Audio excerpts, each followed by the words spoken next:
Should you stop your SIP in a volatile market and switch to fix deposits? ऐसा आ रहा है आपके अलग अलग मीडिया में। दूसरा पॉइंट क्या आता है? Sell off in small cap mid cap stocks, why the correction may not be over yet. ऐसी बातें सुन के दिल बैठ जाता है हमारा। और सबसे इंपॉर्टेंट पॉइंट, खबर आती है कि जनवरी के महीने में 61 लाख एसआईपीज बंद हो गई। हमको अपने पोर्टफोलियो में नुकसान दिखाई दे रहा है। अल्टीमेटली क्या करें? अंत तक बने रहिएगा, इस वीडियो में डिटेल में जानकारी मिलेगी। और अगर दिल की धड़कनें बढ़ी हुई हैं तो फिर इस वीडियो को सेव भी कर लें, अपने जानने वालों के साथ भी शेयर करें, क्योंकि हार्ड एंड मनी है भाई। अल्टीमेटली मेहनत से कमाया हुआ पैसा है। आपने कोई लॉटरी में थोड़ी जीता है, केबीसी में थोड़ी पैसा लेके आए हैं। सो इम्पॉर्टेंट पार्ट इज कि आपको क्या करना है, सारी जानकारी इस वीडियो में मिलेगी। नमस्कार, मैं हूं Viplav Majumdar. I am founder of plan your world training academy. Plan your world का फाउंडेशन ही इसलिए रखा गया ताकि आप अपने एडवाइजर बन सकें, फाइनेंशियल एजुकेशन ले सकें, क्योंकि सही जानकारी आप तक कभी नहीं पहुंचती है।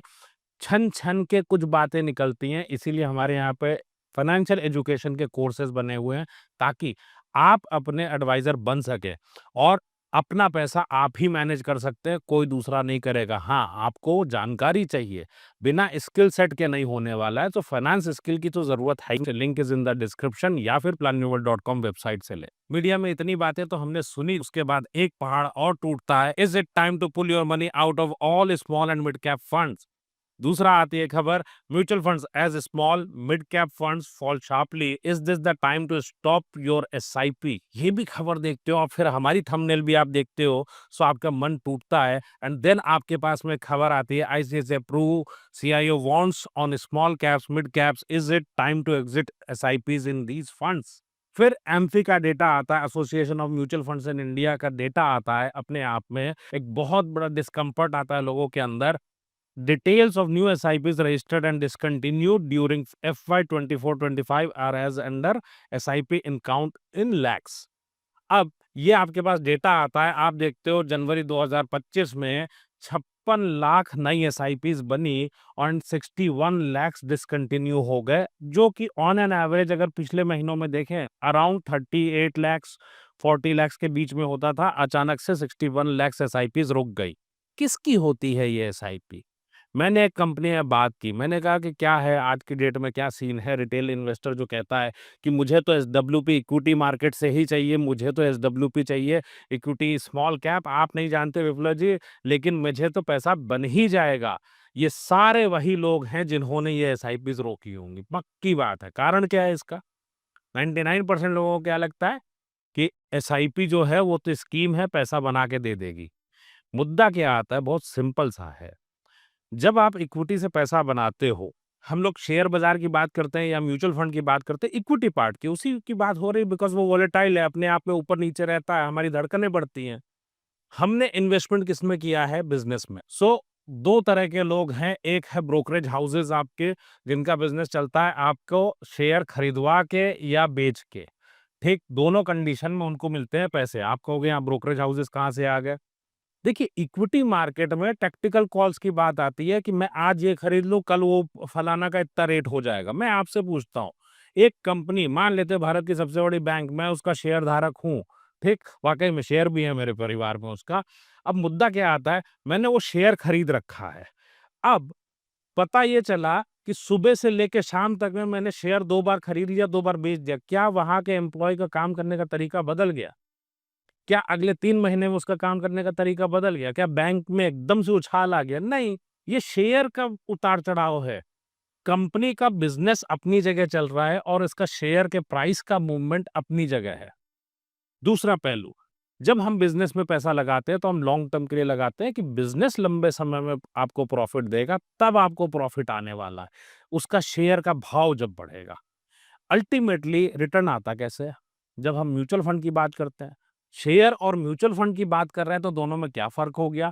म्यूचुअल फंड में हम ये मानते हैं कि एक फंड मैनेजर है, यहाँ पे मैं एफएम लिख देता हूँ, और फंड मैनेजर यहाँ पे अलग-अलग कॉम्बिनेशन में शेयर्स ले रहा है और डिफरेंट कॉम्बिनेशन को एक्टिव रखता है। अब इसमें उसने कोई पुरानी खराब कंपनीज़ तो रखनी नहीं है।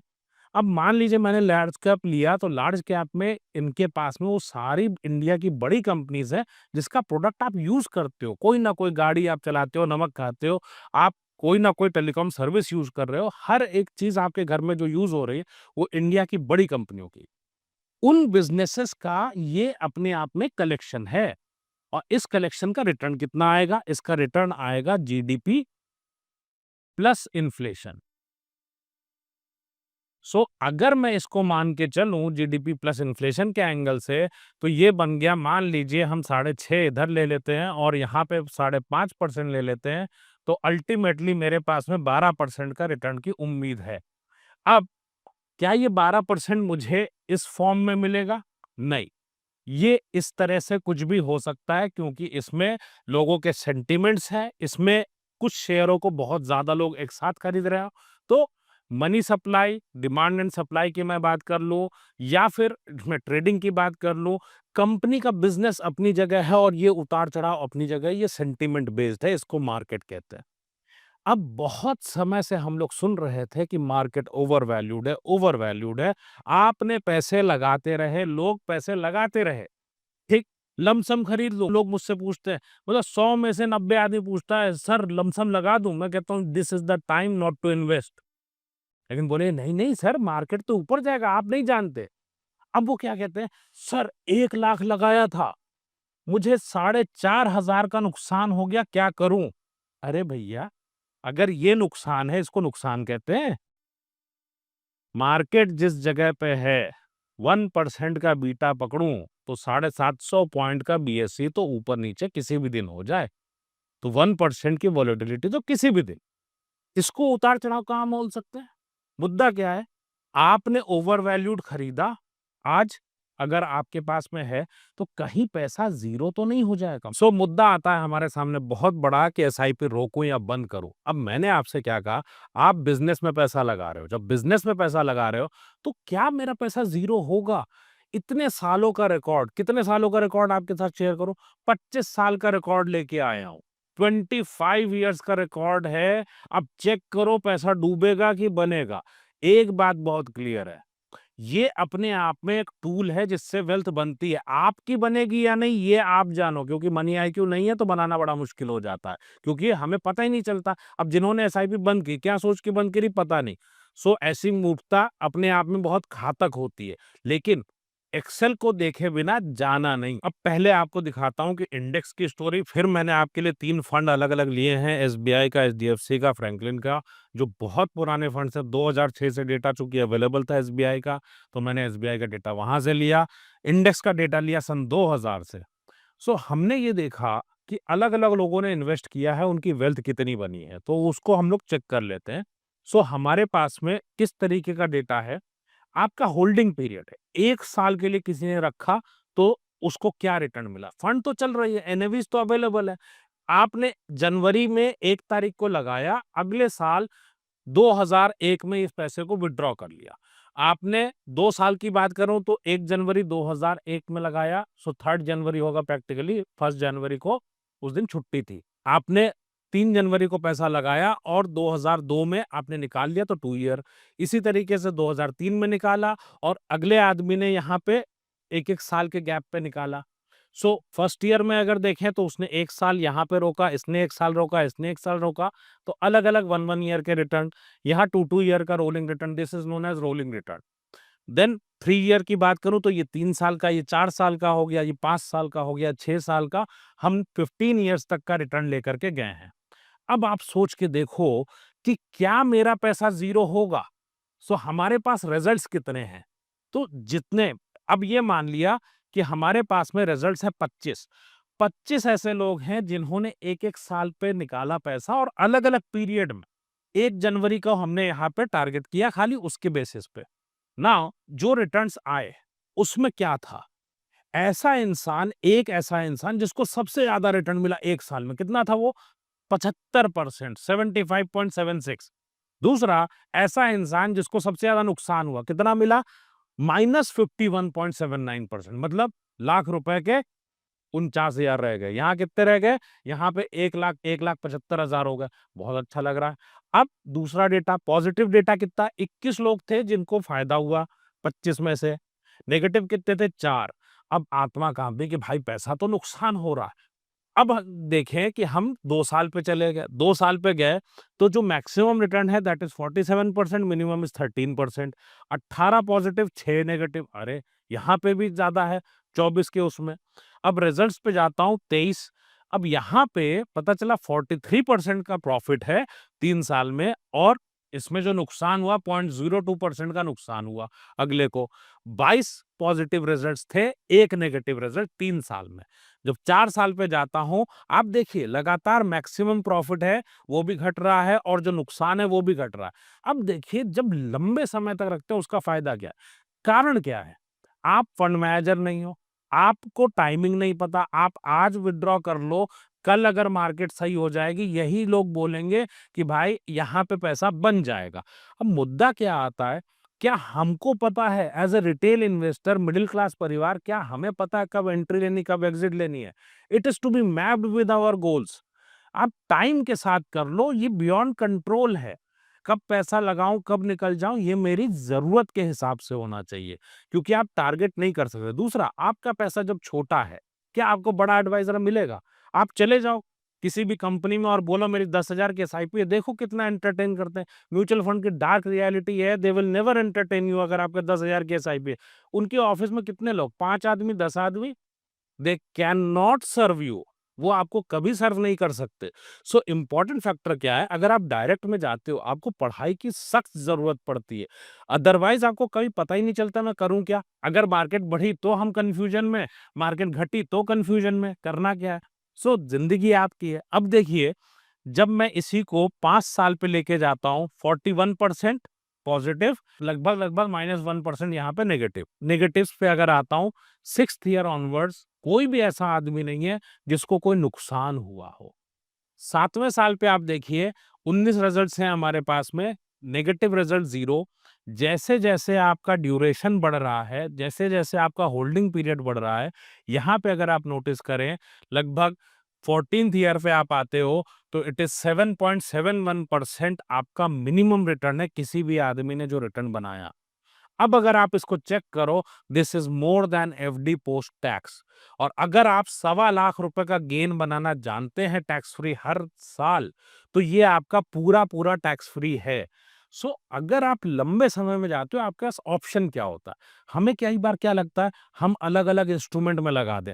हमें लगता है मैं बैंक में चला जाऊं एफडी ले लूं। आपने पैसा क्यों लगाया था? आपको जब पता था कि रियल रिटर्न असलियत में जब मैं पैसा लगाने जाऊंगा, वेल्थ बनाने जाऊंगा, तो मुझे नुकसान होता है। अगर 7% से कम मिला तो मेरा नुकसान है। हमने क्या किया, यहाँ डाउन साइड की बात करूं तो down side is minimum return जो मिला वो 7.71 का मिला, 7.48 का मिला, और जो मैक्सिमम रिटर्न है दैट इज 15.5%। अगर मैं औसत पे भी आऊं ना तो 11 से 12% आपका औसत निकलता है। अब 11-12% का रिटर्न आपको कौन सा इंस्ट्रूमेंट देगा? दूसरा, हम कहते हैं वेल्थ बनाना, 1 साल के लिए नुकसान। भाई नुकसान यहाँ था ना, अगर कोई बंदा यहाँ रुका होगा 1 साल के अंतर पर तो नुकसान पक्का दिखा। अब वो नुकसान देख के भाग जाए तो वेल्थ बनेगी क्या? हमने बिजनेस में पैसा लगाया है, हमको वेट करने के अलावा कोई ऑप्शन नहीं। Who is more smart, Mukesh Ambani ji या आप? टाटा ग्रुप स्मार्ट है, आप स्मार्ट हो। सो आपने अगर पैसा लगाया है, एंटरप्रेन्योर्स के ऊपर पैसा लगाया है, सुनील भारती मित्तल जी पे पैसा लगाया है, मैं इन स्टॉक्स को रिकमेंड नहीं कर रहा। माय पॉइंट इज, अगर इन बिजनेसमैन के साथ, बड़े बड़े बिजनेसमैन के साथ आपने कोई भी पैसा लगाया है, they are more smart than you and me. अब मुद्दा ये आता है छोटा सा कि हमको कितने समय के लिए पैसा बना के रखना। भाई आपका गोल जितने समय का हो उतने समय के हिसाब से चलें। आपको खाली क्या देखना है ऐसी मार्केट में, अगर अगले 3 साल में आपको पैसे की जरूरत है तो विड्रॉ कर लीजिए। अगर आप अगले 3 साल पैसा छोड़ सकते हो, 5 साल पैसा छोड़ सकते हो, then only you should remain invested, otherwise you should take your money out. इसको आप होल्डिंग पीरियड रिटर्न मान लें अपने लिए कि मैंने जितने समय तक होल्ड किया। शेयर मार्केट ऊपर जाए नीचे जाए, अल्टीमेटली जो रिटर्न आप बना के निकलते हैं that is known as holding period return. मैं 14 साल रुका, मैं 10 साल रुका, मेरा 10 साल का रिटर्न इतना। मैं अगर ये जोड़ूं कि इस स्कीम ने कितना रिटर्न बनाया, इस स्कीम ने बहुतों को अमीर बनाया और बहुतों को कंगाल किया। ठीक, लेकिन आपकी स्ट्रैटेजी क्या होनी चाहिए? आपकी स्ट्रैटेजी सिर्फ़ और सिर्फ़ होनी चाहिए कि मैं गोल के हिसाब से मैप करूँ। आपके कॉन्फिडेंस के लिए यहाँ पे मेरे पास दूसरे फंड्स हैं, उसको भी देख लेते हैं हम। यहाँ पे मैंने आपके लिए लिया है एसबीआई का रेगुलर प्लान, क्योंकि जो एनएवी डायरेक्ट प्लान की है वो 2012 के बाद से आती है। सो 14 फरवरी 2006 से हमने इस डेटा को लिया हुआ है। सिमिलरली आप अगर देखेंगे, यहाँ पे हमने सारी एनएवीज़ ली हैं। तो 1 साल की बात करूँ तो 4410 रिजल्ट्स हैं, अलग-अलग डे वाइज़ 1-1 साल के हिसाब से। 2 साल की बात करें, जिसने 2 साल रोका है पैसा को, उसमें हमारे पास रिजल्ट्स है 4160। अगर मैं 10 साल की बात करूँ तो 2200 डेटा है हमारे पास में। 14 साल की बात करूँ तो 1215 का डेटा है हमारे पास में।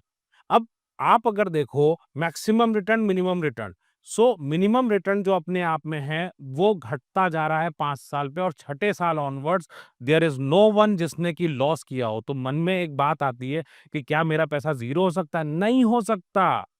पैसा आपका ज़ीरो नहीं होगा। कब होगा ज़ीरो? अगर पूरा शेयर मार्केट खत्म हो जाए, इंडियन इकोनॉमी खत्म हो जाए, या मैं डायरेक्ट स्टॉक में करता हूँ, कंपनी बंद हो जाए, तब ये पॉसिबिलिटी है, अदरवाइज़ ये पॉसिबिलिटी बिल्कुल भी नहीं है। दूसरा, अगर आप इसको चेक करें, नेगेटिव रिटर्न 6 साल के बाद एक भी नेगेटिव रिटर्न नहीं है, पॉजिटिव ही पॉजिटिव है। और अगर 14 साल की बात करें, 7.23 इज़ द मिनिमम रिटर्न और मैक्सिमम रिटर्न 17.49 है। सो अगर मैं औसत भी जाऊँ तो it has given more than 14% average. So 14% का रिटर्न आपके लिए एक वेल्थ बनाने के लिए काफ़ी होता है, but you have to allow your money. हाँ, बीच-बीच में आपको दिखेगा कि उतार-चढ़ाव हैं। सेम मैनर में मैं बात करता हूँ एचडीएफसी की। आप अगर एचडीएफसी पे देखें, तो मैं 14th ईयर को कंपेयर करता हूँ। देखिए 6th ईयर ऑनवर्ड्स किसी ने भी घाटा नहीं दिया। 14th ईयर की बात करूँ तो आपके पास में 17.36% का रिटर्न यहाँ पे भी है। फ्रैंकलिन की बात करता हूँ तो यहाँ पे भी आप अगर देखें, तो मैक्सिमम रिटर्न 15.86%, 7.68 मिनिमम रिटर्न है 14 साल के अंत में। सो औसत रिटर्न की अगर 12% की बात करूं, you can easily make it. आपको सिर्फ और सिर्फ टाइम अलाउ करना है।